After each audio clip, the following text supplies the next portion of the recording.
The rain had been falling for 4 straight days, turning the narrow streets of Seattle into glistening rivers of gray. Michael Harper stood by the kitchen window, mug in hand, watching droplets trace erratic paths down the glass. The clock above the stove blinked 7:04 a.m. His wife, Emma, should have been home an hour ago. She had told him she was meeting colleagues from the marketing firm where she worked, just dinner and drinks, she'd said with that casual smile that once melted him. But lately, her tone had changed. It wasn't what she said, it was what she didn't. Michael set the mug down, untouched, and checked his phone again. No message. No missed call.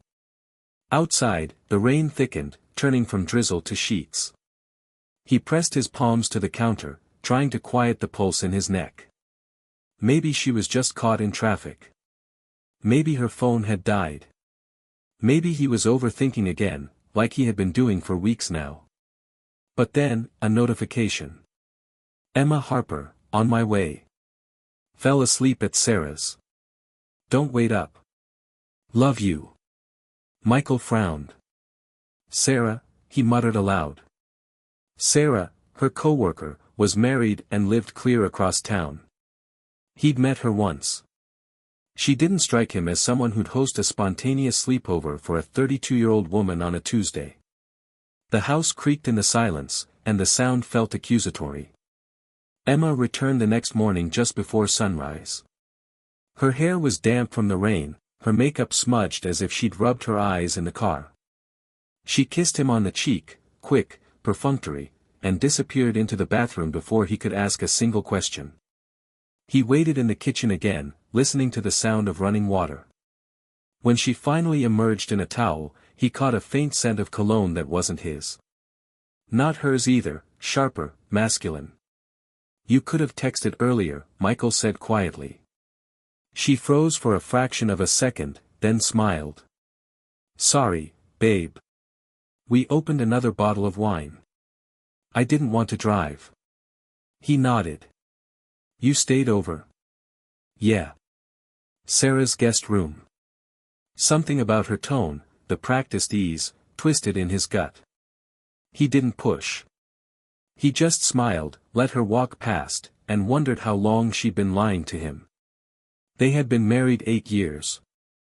He met her in Portland during his final year of law school. She was working as a barista and part-time student, saving for a design degree. He fell for her laugh, loud, unrestrained, and for how she made everything seem simple. Their early years were chaos and laughter, road trips, take-out dinners, lazy Sundays in bed. They used to talk about everything. Lately, silence had replaced those talks. Michael's job at the firm had become demanding, late nights, endless cases. Emma's career had taken off too. She had recently been promoted, and her boss, David Lang, seemed to feature often in her stories, too often. David this, David that, David thinks I should apply for creative lead. Michael used to smile at her excitement. But lately, he felt a flicker of irritation every time that name came up. A week later, they were invited to a dinner party at a colleague's house, one of those suburban gatherings where everyone pretends to be doing better than they are. Emma looked radiant that night, red dress, hair loose over her shoulders, laughter that lit up the room. And then Michael met David Lang. David was charming in the way confident men often are, tall, easy smile, sharp suit that looked casually expensive.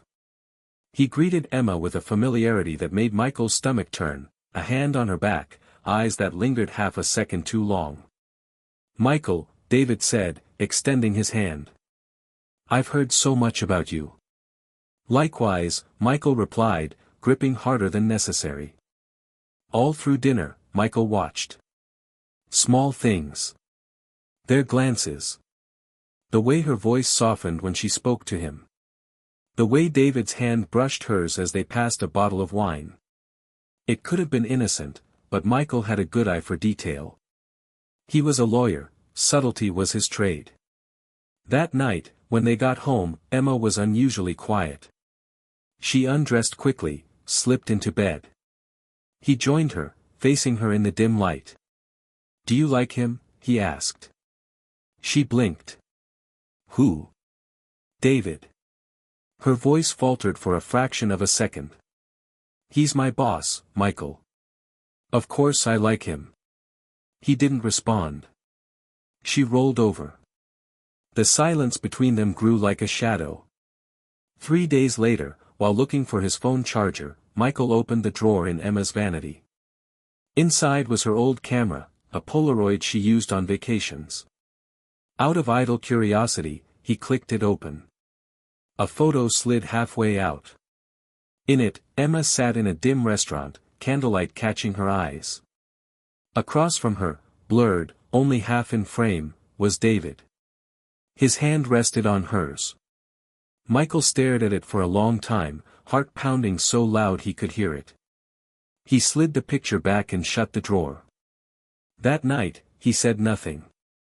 But something inside him cracked, quietly, irreversibly.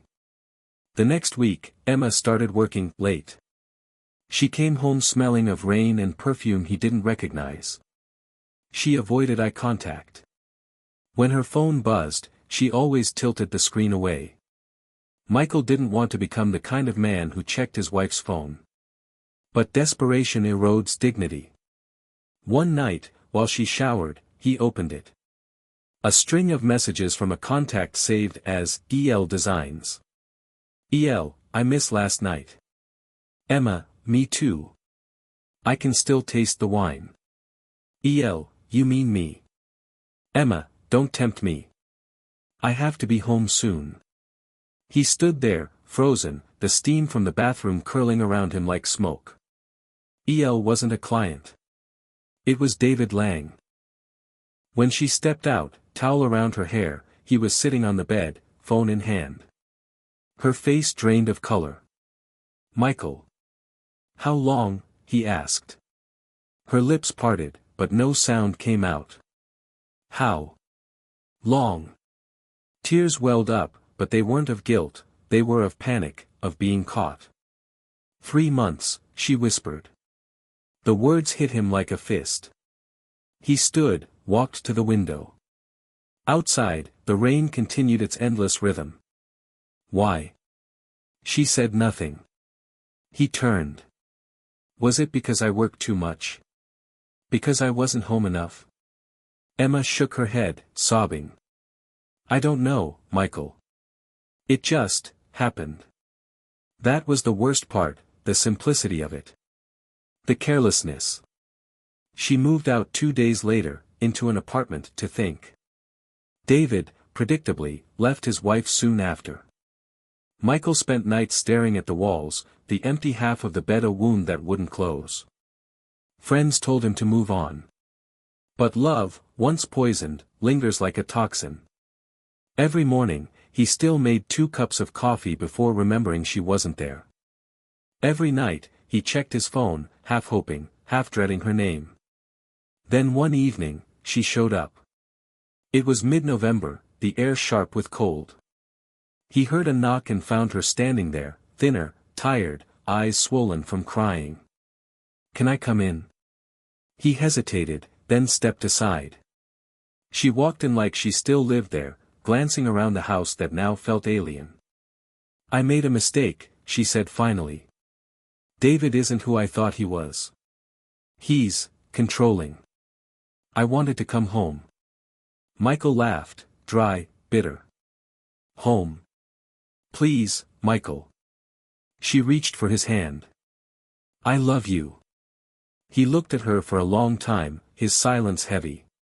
Then he said softly, no. You love the idea of being forgiven. He didn't scream. He didn't hit walls or throw things. He did something worse, he smiled. All right, he said. Come back. We'll start over. She blinked in disbelief. Really? He nodded. Really? Over the next week, he played the role perfectly, calm, forgiving, affectionate. She believed him. She started cooking again, humming in the kitchen like nothing had happened. But Michael was meticulous. He changed the locks on her new apartment. He deleted her digital portfolio, the one she needed for her promotion. He called David's wife anonymously, sent her screenshots of the affair. Within days, David was fired for inappropriate conduct. When Emma found out, she came home screaming. "You destroyed my life." He met her gaze. "You destroyed mine first." She slapped him. He didn't flinch. He just handed her divorce papers. "Sign them. And get out." The divorce was quick, quiet. The house on Rainier Avenue became his again, empty, echoing, clean. He kept her wedding ring in a drawer, never opened it. One evening, months later, he walked to the pier, the air thick with sea mist. He watched the city lights ripple on the black water. Somewhere in that reflection, he saw what he'd become, not broken, not whole, just changed. The rain started again, soft at first, then harder. He stood there and let it soak him, feeling something close to peace. Behind him, life went on, cars passing, people laughing, a city unaware of how quietly hearts can shatter.